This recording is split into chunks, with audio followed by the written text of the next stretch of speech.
É o 10º Congresso Internacional o 11º Congresso Internacional da Agroecologia e visa promover o intercâmbio de conhecimento sobre práticas agroecológicas, sustentabilidade agrícola e segurança alimentar. Este congresso, como disse, vai na 11ª edição. A última edição, o 10º, foi feito na Escola Superior Agrária de Viseu, onde eu trabalho como bolseira de investigação. E o lema deste ano vai ser Práticas Agroecológicas da Invisibilidade Alimentar à Soberania Alimentar. Visa também resgatar a cultura africana como um veículo para demonstrar os hábitos e os costumes dos ancestrais na prática agrícola e os mecanismos utilizados para o uso sustentável da terra. Tem vários eixos temáticos, como a transição agroecológica, a sustentabilidade dos sistemas de produção, saberes tradicionais, ciência e inovação agroecológica, sistemas agroalimentares de agriculturas familiares, políticas públicas e agroecologia e mudanças climáticas. Este ano, e devido às cheias que têm devastado a região onde vai realizar-se o Congresso, as sessões serão organizadas em torno destes temas, mas também vão ter umas outras sessões paralelas. A província de Gaza, onde decorrerá o Congresso, foi severamente afetada pelas cheias de março deste ano. Estima-se que cerca de 40% do território tenha ficado submerso, com impactos significativos na produção agrícola, na distribuição de alimentos e, consequentemente, nas condições de consumo das populações.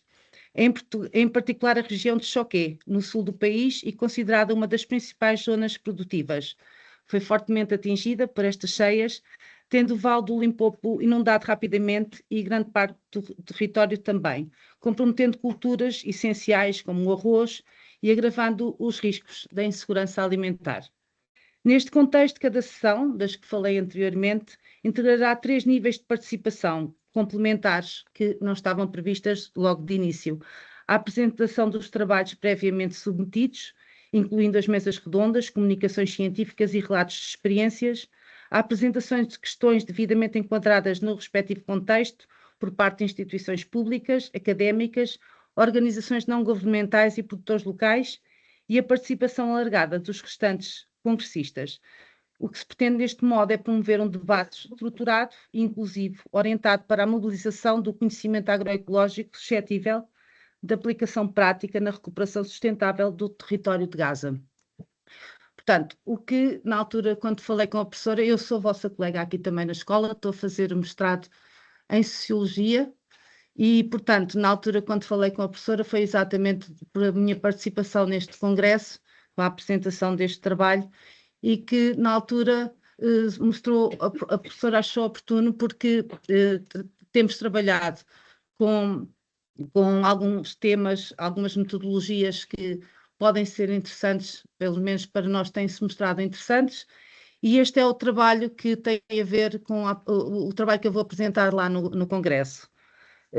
É um trabalho que reflete um tempo passado numa aldeia perto de Viseu, mais concretamente no distrito de Nelas, que é a aldeia do Folhadal, e que nós fomos para lá também numa altura depois dos incêndios de 2024 e que tivemos a fazer lá um trabalho com metodologias qualitativas, nomeadamente fotografias anotadas, portanto, de metodologias participativas, usámos metodologias visuais e espero que seja tão interessante esta apresentação, como já podem ver, não estou completamente à vontade na apresentação, não o faço assim tantas vezes, mas acho que pode, independentemente disso, ser interessante e gostava de partilhar isto, que foi uma coisa que nos deu muito gosto de fazer. Eu venho, como estava a dizer, do Instituto Politécnico, mais concretamente da Escola Superior Agrária de Viseu. Embora as ciências agrárias não sejam a minha área, a equipa que integro neste momento tem começado a valorizar também a integração das ciências sociais nas equipas, de forma a que também se trabalhe essas sustentabilidades das paisagens e dos territórios, considerando também toda esta a moldura humana e as pessoas, porque as pessoas fazem parte também das paisagens alimentares, pelo menos da forma como nós o entendemos.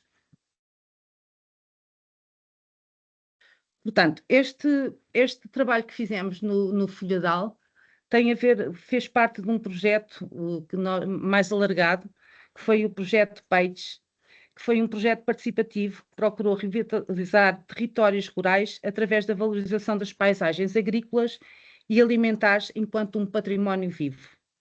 Quando falamos de património vivo, não estamos a falar apenas de monumentos, arquivos ou tradições fixadas no passado. Estamos a falar de práticas que continuam a existir no cotidiano, formas de cultivar, de conservar alimentos, de cuidar dos animais, de organizar o trabalho e da própria vivência em comunidade. O projeto surge num contexto marcado por vários desafios: o despovoamento rural, o envelhecimento da população, as pressões ambientais e a perda progressiva de práticas e conhecimentos tradicionais. Isto também se verifica porque as nossas aldeias, e não só perto de Viseu, aqui haverá de acontecer o mesmo, nota-se isso por todo o território, porque este projeto PAGE, embora neste momento venha falar exatamente sobre esta experiência no Folhadal, teve também em Serpa, na Serra da Estrela, e teve 3 territórios e mais ali para a zona de Barroso, e portanto tinha 3 territórios e em todos se verifica a mesma coisa. É difícil as pessoas, os jovens, fixarem-se nos interiores, nos territórios do interior, porque há pouca oferta de trabalho, há pouca atratividade e as populações começam a ficar envelhecidas, como nós, e vocês observaram também, provavelmente, nas aldeias que conhecem. Neste contexto, o PAGE dá especial atenção às mulheres e aos jovens. As mulheres, porque muitas vezes são quem mantém vivo o conhecimento ligado à alimentação, à agricultura de subsistência, ao cuidado e à vida comunitária. E os jovens, porque são fundamentais para imaginar novas formas de permanência, inovação e futuros nos territórios rurais. Portanto, nós fizemos aqui, eu peço desculpa, eu estou a recorrer a isto porque estou com alguma dificuldade em ver em coisas tão pequeninas.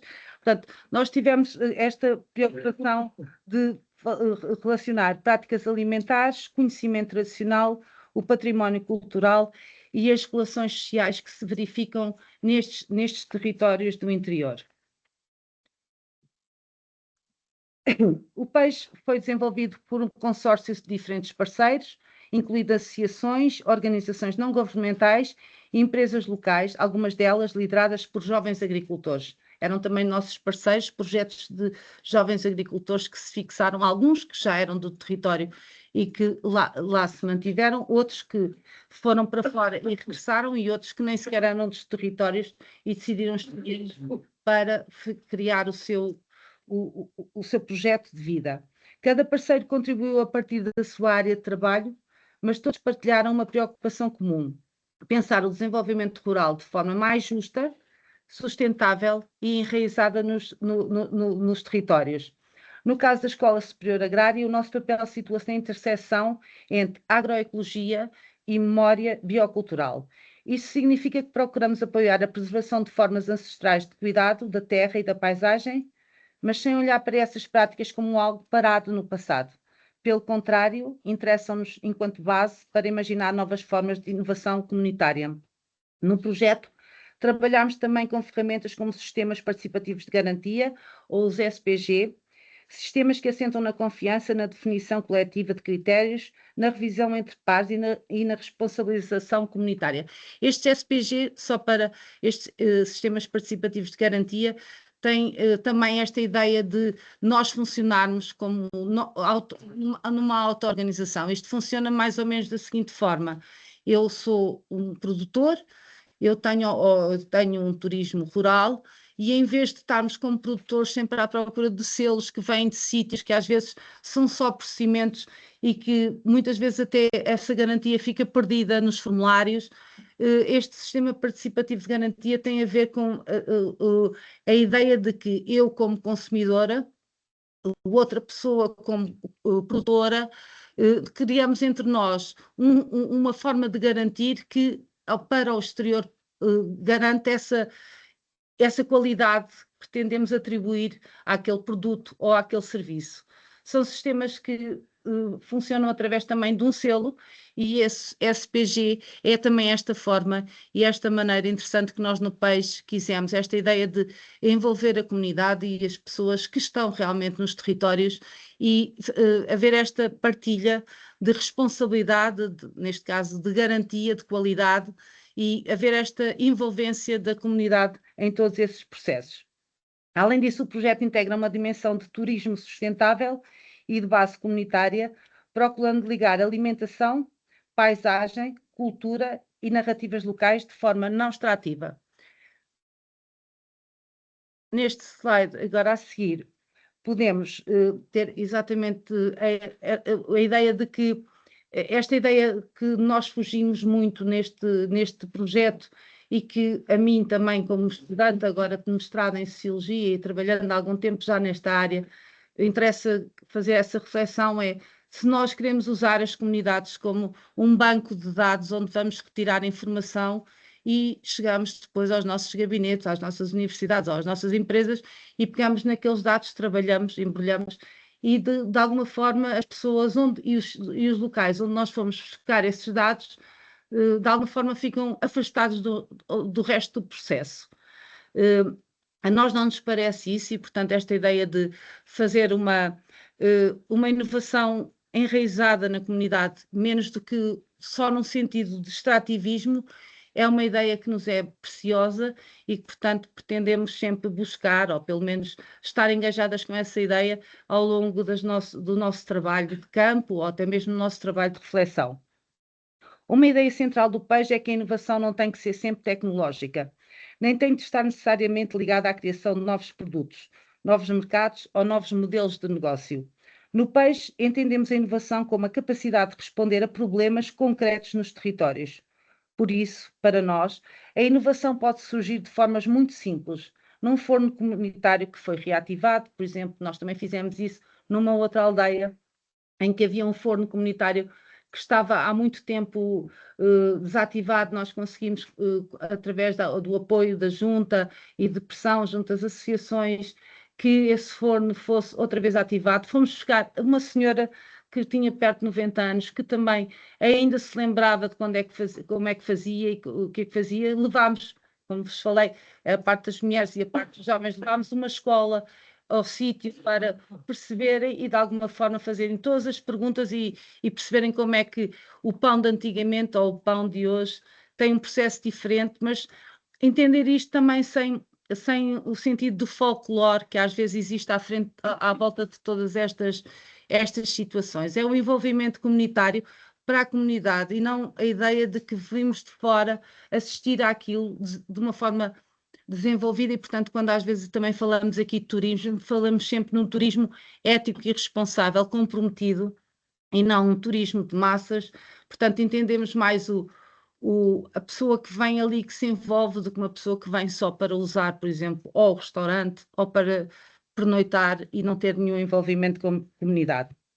Por isso, pode surgir de forma muito simples num forno comunitário reativado, numa receita transmitida entre gerações, numa horta familiar, numa ferramenta antiga que desperta conversa ou numa escola desativada que volta a ser usada como espaço comunitário. Vão perceber esta da escola porque mais tarde esta escola torna-se também, de alguma forma, no Folhadal, o ponto de partida para o nosso trabalho. Esta visão permite-nos questionar modelos de desenvolvimento rural que olham para os territórios apenas como paisagens de consumo, destinos turísticos ou oportunidades de mercado. Portanto, é deste género de observação ou de ideia de desenvolvimento que nós, de alguma forma, nos demarcamos ao longo do que temos feito nestes territórios. Podemos então dizer que no Peixe a inovação é territorial e agroecológica.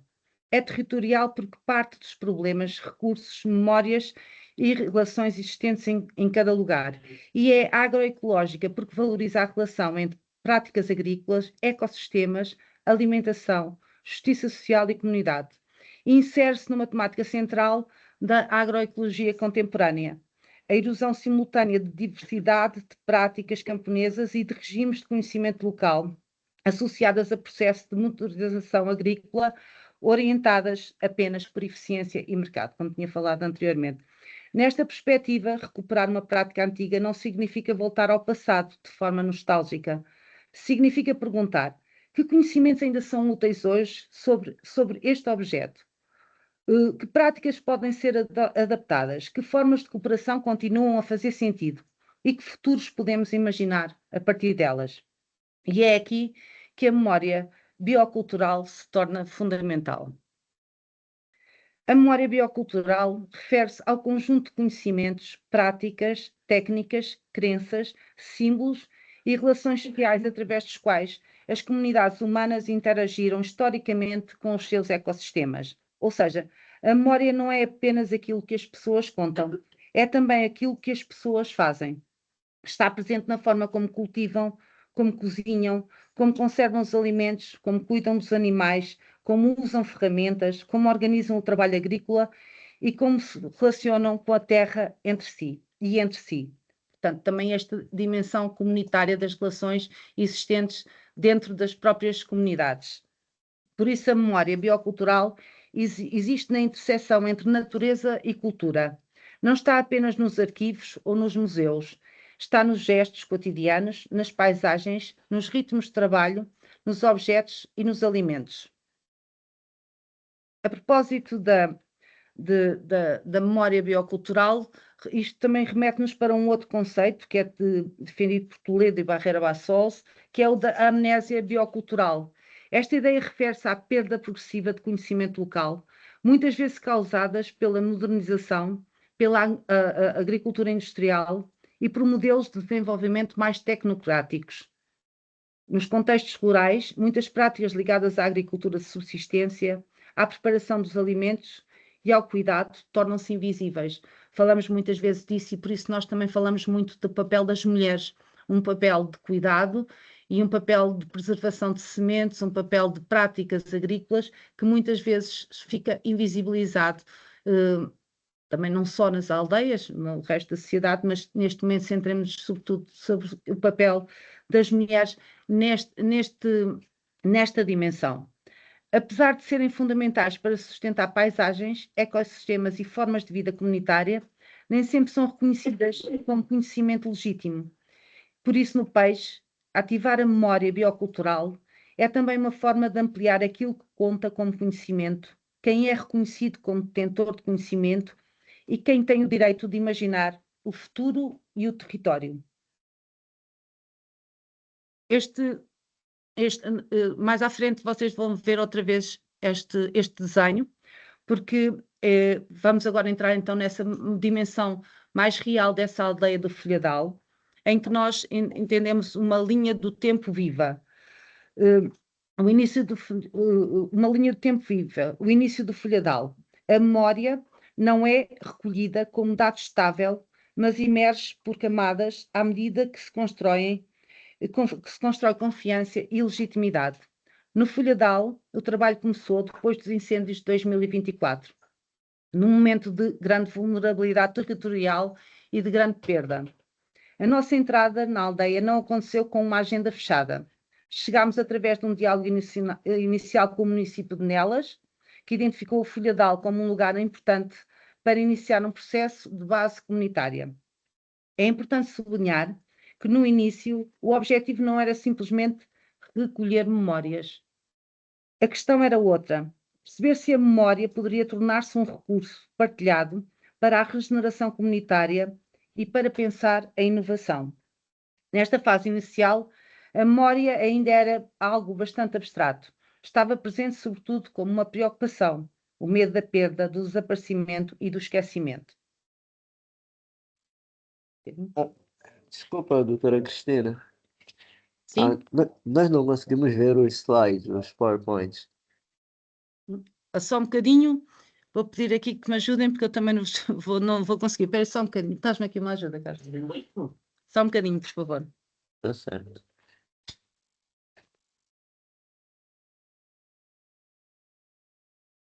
Ai. Assim que vai conseguir. Onde é que está? Deve estar aqui. Já conseguem ver? Sim, conseguimos. conseguimos ver. E agora falta tu ver, não? Então agora já estão a conseguir ver, certo? Sim, agora conseguimos ver Sim, perfeitamente. agora conseguimos. Obrigada. Vimos aqui. Portanto, vamos agora então para o primeiro encontro que aconteceu na antiga escola primária do Folhadal. Há bocadinho tinha falado na escola primária, é aqui que vamos começar então com a ideia da escola primária. Esta escola estava desativada, mas viria a tornar-se um espaço central do processo. Em vez de fazermos entrevistas estruturadas, organizámos uma roda de conversa aberta, baseada sobretudo na escuta. Portanto, esta escola tinha só por si bastantes histórias, porque várias pessoas tinham andado naquela escola. Aquela escola tinha sido oferecida por os irmãos de uma professora que, entretanto, tinha ficado viúva e que os irmãos, para ajudarem a conseguir continuar a lecionar, lhe tinham oferecido esta escola.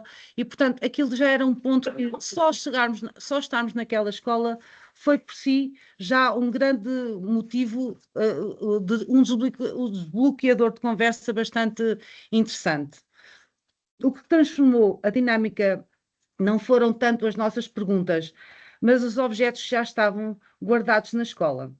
Ferramentas agrícolas, antigo mobiliário, artefactos do cotidiano, porque já tinha havido há uns tempos uma tentativa por parte de uma organização, de uma associação local, de colecionar e recolher alguns objetos das pessoas, quem quisesse e tivesse interesse em partilhar. Além de que este espaço também era um espaço que já existia, só que só abria na altura dos atos eleitorais, porque funcionava como assembleia de voto. E, portanto, as pessoas conheciam o espaço, iam lá quando era para votar, iam vendo alguns objetos, mas os objetos estavam todos encostados à parede, portanto não havia forma, tipo, não estavam valorizados, não estavam cuidados, e portanto, mas as pessoas conseguiram mesmo assim ir desbloqueando conversas à conta do que íamos encontrar. Estes objetos tinham sido reunidos anos antes, com a ideia de criar um pequeno museu local. Durante o encontro, as pessoas começaram espontaneamente a pegar nos objetos, a manuseá-los, a nomeá-los, e a explicar como eram usados e a contar histórias a partir deles. Nesse momento, os objetos tornaram-se os mediadores da memória. Desbloquearam narrativas sobre trabalho agrícola, sobre cooperação, sobre alimentação, sobre a família, sobre os ciclos da terra e as histórias de vida. Depois, a seguir, depois dos objetos, surgiram as fotografias.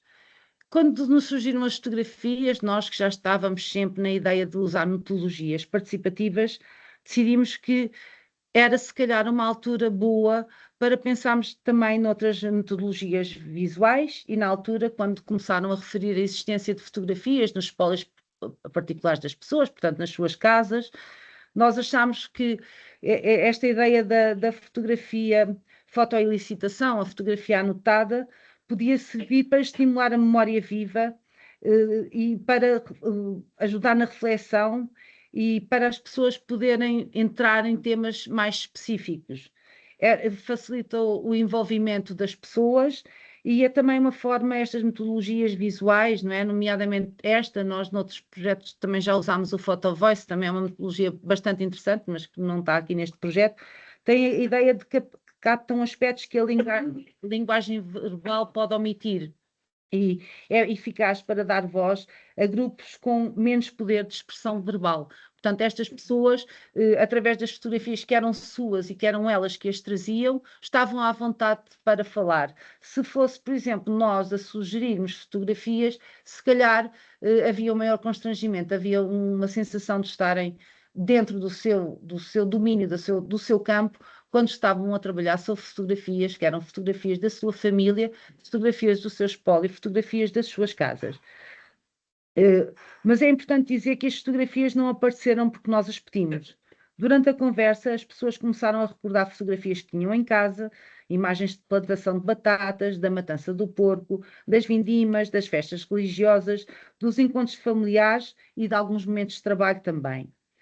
Antes de serem vistas, estas fotografias já estavam a ser descritas oralmente.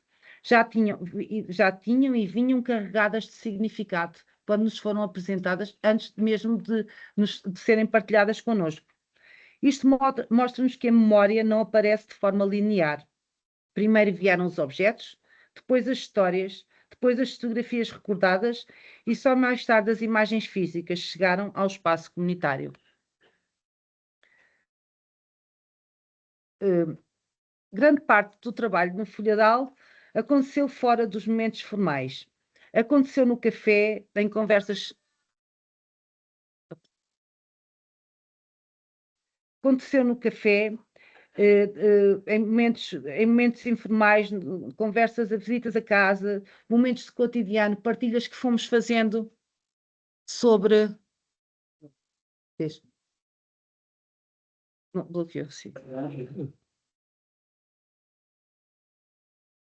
E aqui também não, mas não.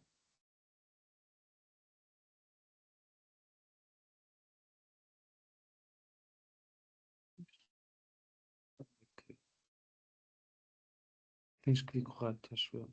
É? Pelo menos. Parece que sim.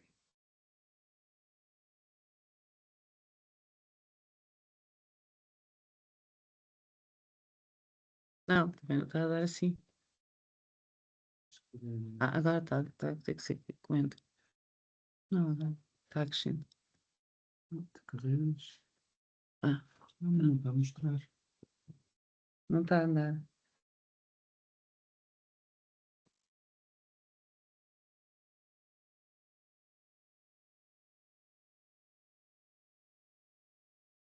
Estamos aqui a tentar resolver porque os slides não estão. Aqui não está, não sei porquê.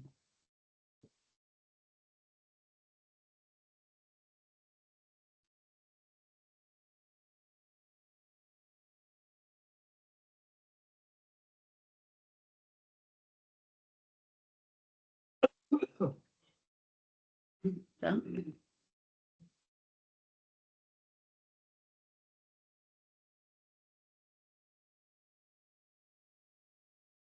Desculpem, não sabemos porque é que isto também está. Eu não sei.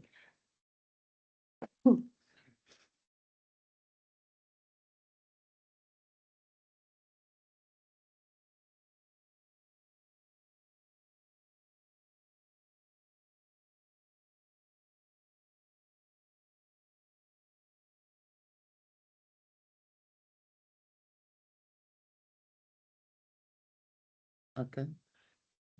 Tá, não. Para já.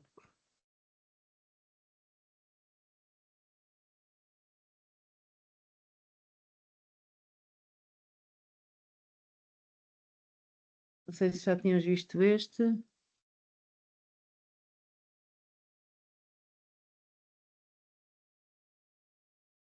Sim, estávamos a falar do tempo que passámos em momentos casuais, em que nós muitas vezes chegávamos ao Folhadal e ficávamos no café, íamos à casa das pessoas, íamos à associação, íamos ajudar em alguns trabalhos que as pessoas tivessem a fazer no campo, ouvíamos as histórias, partilhávamos as nossas. Portanto, houve aqui, de alguma forma, uma pequena imersão também etnográfica. Foi muito interessante, porque as pessoas depois, em alguns momentos, começaram-nos a convidar para ir às casas delas, para ouvir as histórias, para nos mostrarem as coisas que tinham em casa, porque depois há uma altura em que nós também começamos a pensar na construção desse final, mais à frente vou partilhar convosco. Esta dimensão informal foi essencial. Num projeto participativo, a confiança não se constrói apenas com reuniões ou metodologias. Constrói-se com presença, tempo, escuta e continuidade.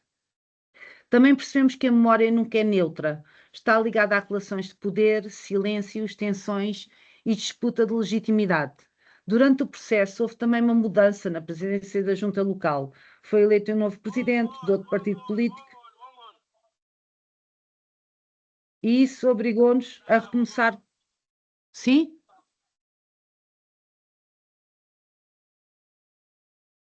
Também para. Então, Boa se tarde. puder. Sim? Sim, ficamos sim de novo sem a partilha da tela. Pois não sei como é que. Espera aí. Não estão a ver outra vez. Só mais um bocadinho, está bem que eu vou pedir aqui para me ajudarem aqui a ajudar. Obrigada. Ora, essa.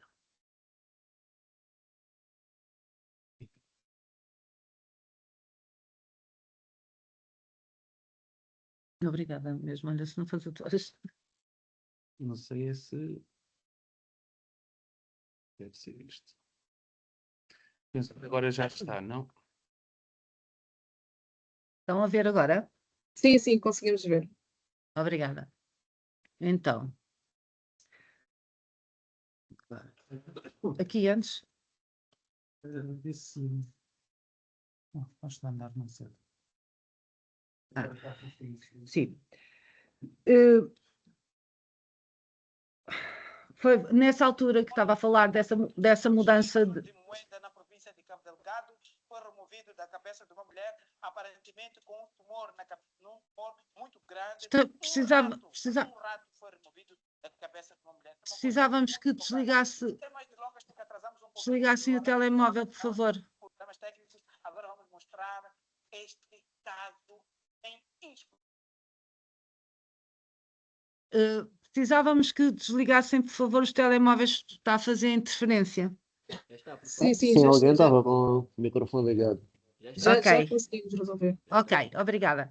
Portanto, durante este processo, como estava a falar, houve esta mudança política de presidente, foi necessário, é o facto de estarmos a trabalhar em comunidades, foi necessário voltar a estabelecer novas relações com o novo presidente, explicar novamente o trabalho, com alguns constrangimentos, mas as coisas foram-se dando, mas quer dizer, temos que ter a noção de que neste género de trabalhos tem que haver um tempo previsto para este género de contratempos, porque eles acontecem frequentemente, ou porque depois há um dia, também acontecem aquelas situações que há um dia que nós devemos decididos para ir falar com uma pessoa que naquele momento se tinha esquecido de nos dizer que ia não sei para onde, portanto, todo este envolvimento tem que ser mesmo real e verdadeiro. Nós temos que estar realmente disponíveis para auscultar o que se passa na comunidade, porque a presença de uma agenda muito forte muitas vezes só vai criar desilusões, porque é muito difícil criar essas agendas muito fortes, muito rígidas. É hoje que vamos às 11, ao meio-dia ou assim, porque temos que ter tempo para o tempo, que é diferente provavelmente de algum tempo que nós normalmente temos para as pesquisas e isso tudo. Portanto, há contratempos, há necessidade de ter um ritmo que vá ao sabor do ritmo das pessoas e, portanto, isso é uma coisa que deve ir mesmo como um pré-requisito quando se querem fazer trabalhos deste género. Foi necessário voltar a explicar o projeto e esta situação mostrou-nos como os projetos a longo prazo podem ser frágeis quando dependem de instituições locais em mudança. Portanto, depois, entre abril e junho de 2025, parece uma fotografia, sim, começa a ganhar, a memória começou a ganhar uma forma mais prática. Realizámos uma oficina de agroecologia sobre solo e compostagem na quinta de Maria do Céu Dias, que é uma senhora com quem nós estávamos a trabalhar. Participámos também na festividade religiosa local da Senhora da Tosse, que é uma festividade que traz, além das pessoas lá da aldeia, traz pessoas de outras aldeias e traz também as pessoas da família que normalmente não vivem lá, porque por razões que já tínhamos falado anteriormente, falta de trabalho e assim, então noutras terras, em Lisboa, em Viseu, onde for, e que regressam normalmente para esta altura. Portanto, é uma festa que reúne toda a comunidade e que depois há a possibilidade de haver mais fotografias, mais interpretações sobre as fotografias. É um momento importante também que nós devemos tentar. Normalmente estas coisas são depois a fins de semana, são outros dias, não são aqueles dias obrigatórios que nós temos entendidos como dias de trabalho, mas é importante que estejamos também nestes dias de celebração e que de alguma forma nos consigamos tornar pessoas presentes dentro daquela comunidade. Fizemos também uma mesa agroecológica intercultural com estudantes internacionais. Nós tivemos lá na escola um Blended Intensive Program, que é um curso que traz pessoas de vários países, e então o que é que nós fizemos? Pedimos a que cada pessoa, cada aluno desse curso trouxesse do seu país um alimento que representasse o seu país, e depois num sítio que eu acho que até era a fotografia anterior, se não tenho. Exatamente. Convidámos também a comunidade a fazer o mesmo, e, portanto, cada pessoa depois teve a oportunidade de mostrar o que é que tinha trazido do seu país e haver uma partilha, e a agroecologia é também isso. Esse espaço de partilha é bastante importante. Estes momentos foram importantes para mostrar que a memória não é apenas retrospectiva, a memória não serve apenas para olhar para trás, ela é ativada através do fazer, através do cultivo, da partilha de alimentos, da ocupação conjunta do espaço e da participação na vida em comunidade. A memória, sim, esta também é uma outra imagem exatamente, outra imagem dessa mesa agroecológica. Com o tempo, a antiga escola primária começou a transformar-se. Os objetos foram limpos, cuidados e organizados coletivamente. Foi criado um pequeno canto de leitura e foram instaladas cortinas para projeção de filmes. A escola deixou de ser apenas um edifício encerrado e começou a tornar-se um espaço vivo. Nesta fase, as fotografias pessoais começaram a chegar ao espaço e com elas surgiram conversas mais aprofundadas. As imagens, os objetos e as narrativas orais começaram a entrelaçar-se. Através deles apareceram formas de conversa e temas como agricultura, família, género, migração, trabalho, convívio e perda. Tínhamos aqui uma fotografia, que é esta, por exemplo, esta da cabaça. A cabaça foi um objeto que nós achámos bastante interessante e simbólico, porque é um exemplo que é a cabaça. Vocês estão a ver o que é a cabaça, que são estas, são tipo umas abóboras depois de secas. E então, esta para nós tornou-se mais ou menos um símbolo e levámos depois lá para o Federal, exatamente, foi-nos dado lá pela Maria Esther, uma senhora lá da comunidade, porque a cabaça é exatamente um símbolo muito importante da memória biocultural. Inicialmente a cabaça surgiu como planta nas hortas da Maria Esther e da Conceição. As pessoas falaram sobre como era cultivada e cuidada. Depois surgiu como um objeto. Quando seca, a cabaça era usada como recipiente, como ferramenta para transportar água ou comida e como parte da vida cotidiana. Mais tarde apareceu também em fotografias antigas. As pessoas reconheceram-na em imagens de trabalho agrícola e práticas de dia a dia. A cabaça tornou-se assim mais do que uma planta ou um objeto, tornou-se um ponto de ligação entre agricultura, alimentação, trabalho, memória e cultura material. Para nós tornou-se um símbolo da memória biocultural, porque mostra como conhecimento vivo entre natureza e cultura, entre passado e presente. Depois, a exposição como um processo. Este é o tema da nossa exposição. Nós depois começámos com a recolha das fotografias e com a metodologia que vos falei, da fotografia anotada, começámos a recolher fotografias das pessoas, mas nós não recolhíamos fotografias das pessoas e ficávamos com as fotografias e fazíamos uma legenda das fotografias. Nós levávamos para lá, quando íamos fazer estas visitas e falámos sobre estas fotografias, levávamos um papel e as pessoas diziam-nos: queria escolher esta fotografia, o que é que esta fotografia quer dizer? E as fotografias estão anotadas na primeira pessoa, com as expressões que as pessoas usavam, e não de uma forma de nós sermos nós as...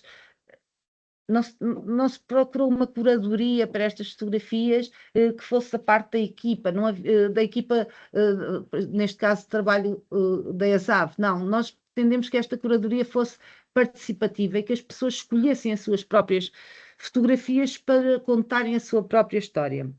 Todo este percurso culminou nesta exposição comunitária, Caminhos para uma Enciclopédia Viva no Folhadal. A exposição não foi pensada como um museu clássico, mas como um ponto final do processo. Foi pensada como um dispositivo aberto, em construção, feito de fotografias, objetos, vozes, pertença e partilha. Mais do que fixar a memória, a exposição tornou visível o processo através do qual a memória é produzida coletivamente. Ou seja, a exposição não apresentou apenas resultados, mostrou o próprio caminho, as conversas, os encontros, os objetos, as imagens e as relações que foram sendo construídas. Pronto, temos aqui, este foi o dia da inauguração da exposição. Portanto, o que era a exposição? A exposição tinha assim estes cartazes. Isto foram com os objetos que fomos recolhendo, que estes copos eram do senhor, que é o senhor Pedro, que tinha uma pequena, tem ainda, mas em tempos foi assim, era muito frequentada, que tinha uma grande mercearia, tinha os copos de 3, que era uma história que se bebiam antigamente nas tabernas, aquilo era uma taberna mercearia. Estes sinais de trânsito eram os sinais de trânsito que existiam já, estamos a falar de uma escola, na proximidade havia as passadeiras que tinham estes sinais. Criámos um pequeno canto de leitura com livros também que pessoas da comunidade disponibilizaram para estarem aqui para ser usados por toda a gente. Depois, temos aqui uma pequena exposição de arraiolos, porque ao princípio nós não imaginávamos, mas houve um padre de mérito nesta comunidade que durante algum tempo, quando não era um destino provável para as mulheres terem logo um trabalho, e para as mulheres que eram jovens e que ainda estavam lá na comunidade, ele decidiu criar uma pequena oficina de arraiolos, em que ensinava a arte. Havia umas senhoras que ensinavam às raparigas mais novas esta arte, de forma a que elas criassem alguma independência. Ainda chegaram a vender coisas, portanto, era uma história que estava de alguma forma esquecida e que depois nós tivemos a oportunidade de pôr aqui num destes painéis a contar essa história, bem como a história de algumas receitas que também já estavam de alguma forma perdidas no tempo. Ainda conseguimos que nesse dia houvessem alguns biscoitos de umas receitas que umas senhoras partilharam e que depois tiveram a generosidade de fazer para este dia da inauguração. Portanto, os painéis eram este género. Este não é dos que tem mais anotações, mas, por exemplo, só para terem uma ideia, ali nós, no Folhadal, estamos na região do Dão, que é uma zona de vinho de mercado. Nós, um dos senhores que tivemos presentes nesta exposição a partilhar connosco as suas fotografias, era um dos senhores mais antigos, um dos mais velhos catalogadores de vinhas do Dão, portanto, das castas e assim, e portanto ele tinha imensos livros em casa, ele já os tinha escondido, já não os mostrava a ninguém há um imenso tempo, e quando nós os mostrámos interessados, foi engraçado porque depois no dia da inauguração ele tinha lá uma neta e um neto que vieram e os netos perguntavam, mas nós não sabíamos que tu tinhas estes livros em casa. E foi interessante porque os livros voltaram para as pessoas, porque além dos os objetos permanentes que estavam lá já no espólio da escola, também tivemos alguns objetos que só tiveram temporariamente e que voltam para os seus donos. Pronto, este é um dos pósteres, por exemplo, sobre uma das senhoras, aqui está, não sei se consegue ver, da escola de Arraiolos. Esta foi a senhora que nos remeteu para esta escola e que nos contou o papel importante no desenvolvimento por parte deste padre, que era um padre extremamente progressista, que inclusive foi um dos que conseguiu criar a primeira resposta para crianças e para idosos, o primeiro centro paroquial que tinha várias valências. E pronto, acabei. Tinha mais fotografias, mas acho que já estão suficientes. Estou disponível para perguntas que queiram fazer. Obrigada.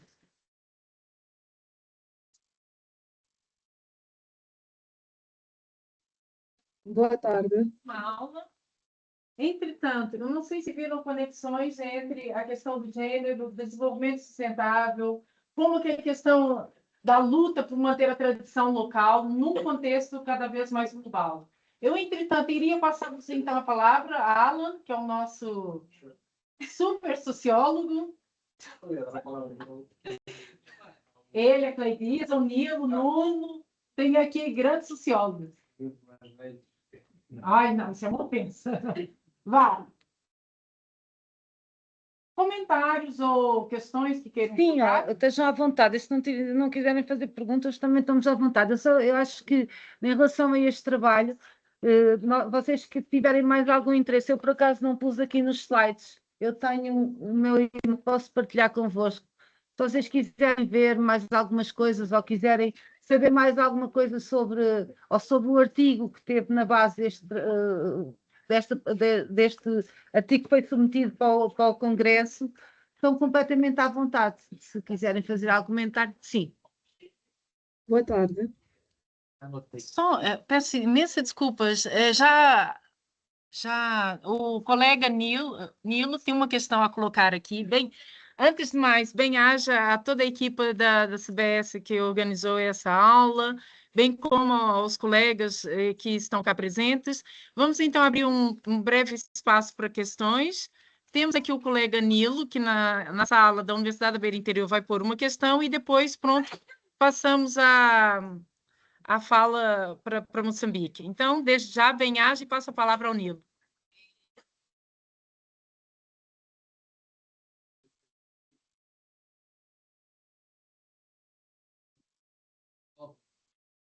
SPG, o SPG, sim. Sim. Nesse caso, lá no Olhadal, o que ficou, além do espaço comunitário que eu entendi que ficou criado, Sim. o que mais ficou criado lá? Fiquei curioso. No Folhadal, além do espaço que ficou criado, nós conseguimos, e o novo presidente, como falei, da mudança, que essas mudanças são bastante significativas em sítios pequenos, conseguimos que aquele espaço ficasse sempre aberto, porque aquilo era um espaço que estava fechado, portanto, e continua fechado. Nós fizemos esta diligência, fizemos isto, no dia tivemos a comunidade, ficou a sensibilidade de que aquilo poderia abrir quando as pessoas quisessem, mas havia o bloqueio da porta estar fechada, não é? Portanto, agora, a partir do dia 18, vai haver uma pessoa que vai deixar o espaço sempre aberto, vai-se fazer umas brochuras para divulgação, porque nelas é muito perto da Serra da Estrela. Sim. E, portanto, é ali a caminho. Portanto, tem muitos restaurantes, muitos hotéis que dão resposta a pessoas que vão, a turistas que vão para a Serra e visitantes e assim. E, portanto, vamos fazer umas brochuras para deixar, juntamente agora com esta pessoa que vai ficar a trabalhar efetivamente lá no local, umas brochuras para deixar nos restaurantes, nos hotéis, para que as pessoas possam visitar e depois o espaço ficou com esta possibilidade de criar a hora do conto ou leituras partilhadas, das pessoas poderem ir. Quem sabe rezar o terço é uma outra atividade que as pessoas poderão fazer. O espaço ser, por exemplo, imagine, as famílias começam a ser maiores e quando chega a altura, por exemplo, do verão, em que vem a família toda, por exemplo, poder-se fazer jantares às festas de aniversário e, entretanto, juntamente com a junta de freguesia de Nelas, que é quem está ligado ao Folhadal, fizemos uma candidatura para a requalificação do espaço exterior, para ver se arranjávamos dinheiro para criar ali na parte envolvente umas mesas que fossem inclusivas, que dessem para todas as pessoas o hábito de poderem jogar, porque os cafés realmente neste momento ainda existem, mas têm muito menos atratividade e se calhar as pessoas num espaço ao ar livre acho que irão ficar mais satisfeitas. Sim.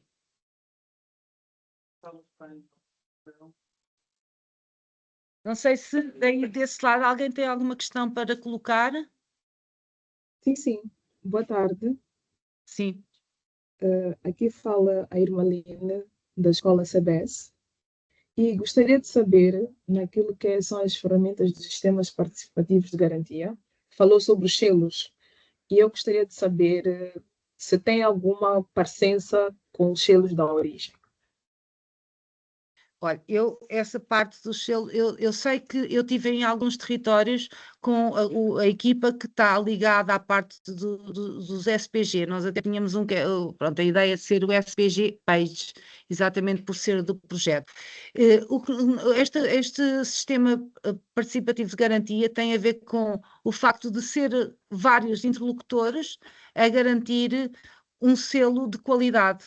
Portanto, eu como utilizador, ou como cliente, ou como consumidora, posso atestar sobre o alojamento da pessoa X ou o alojamento A, e posso nesse mesmo dar a própria parte do alojamento e haver vários parceiros que atestam sobre essa qualidade. Quando me pergunta se tem a ver com esse selo, não lhe sei dizer. Ok, obrigada.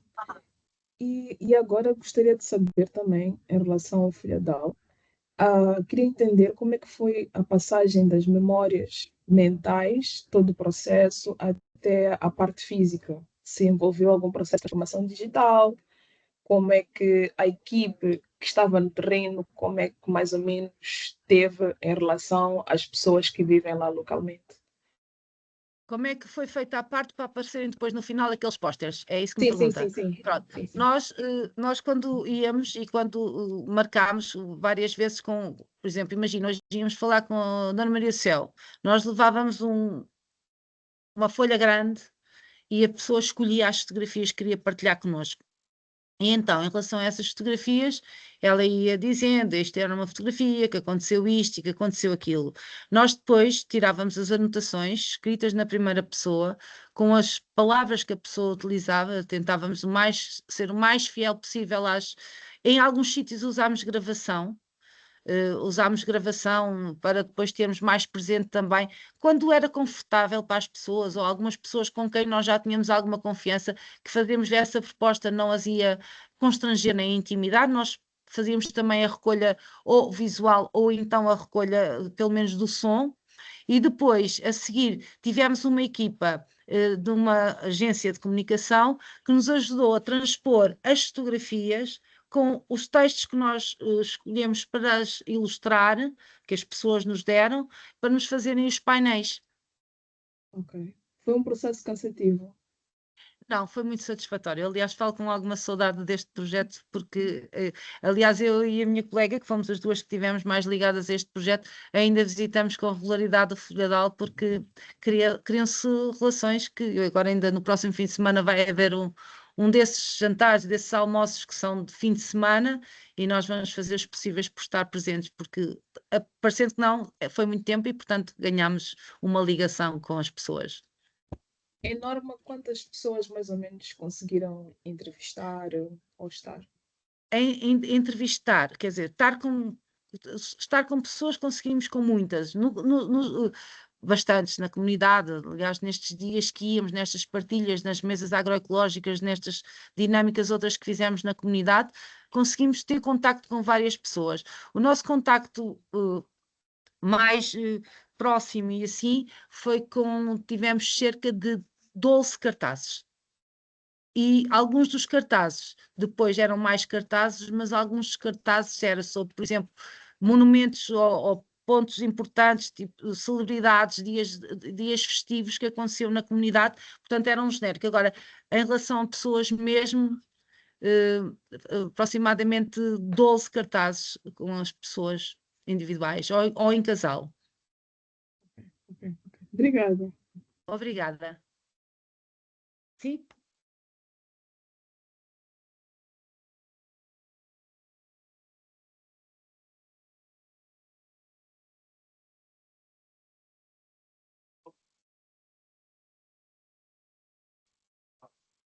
Sim.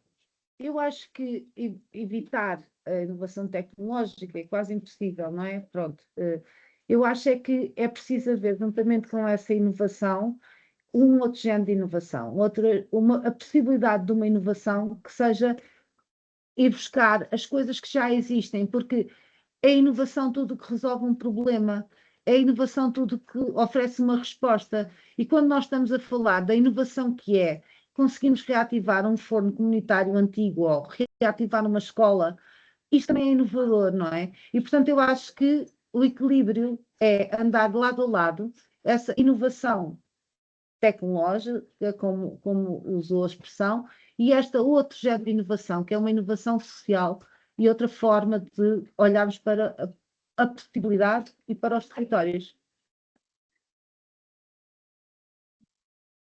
Se já não houver mais perguntas, a professora Mónica neste momento não está, mas eu acho que...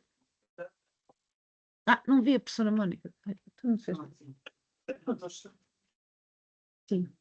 Professora Mónica, quer fazer aqui a despedida? Professor Lourenço, a professora Mónica diz que para lhe passar a palavra para finalizar então este webinar, por favor.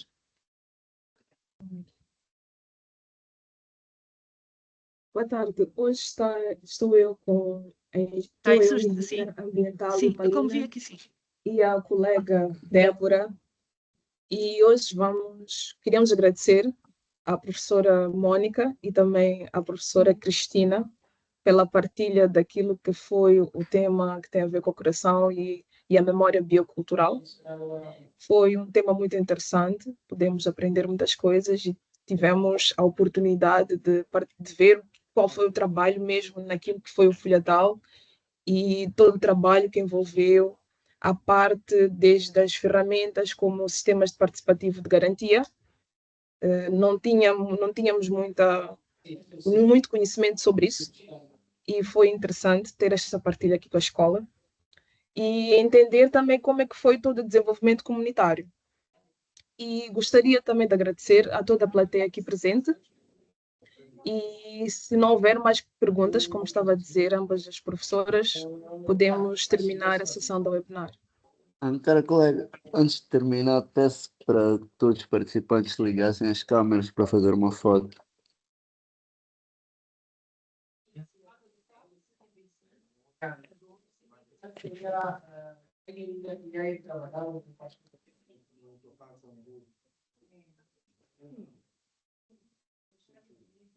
Você vai saber se ele vai trabalhar e amanhã seria melhor. Engenheiro Elton.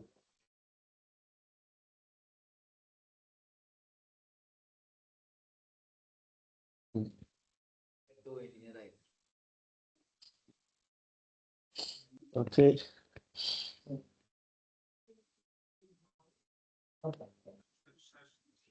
Aí já. Um segundo só. Eu acho que amanhã seria ideal. Muito obrigada, então, mais uma vez por esta oportunidade. Qualquer coisa que precisem ou que tenham interesse sobre o trabalho, a professora Mónica é um bom contacto para qualquer coisa que precisem da minha parte, sim? Sim, podia agradecer que partilhasse connosco os slides da apresentação, seria uma benéfica para nós. Sim, eu vou partilhar então, está bem? Tá bem. Muito obrigada, até uma próxima, obrigada. Obrigada. Boa tarde a todos. Boa Obrigada. tarde, obrigada.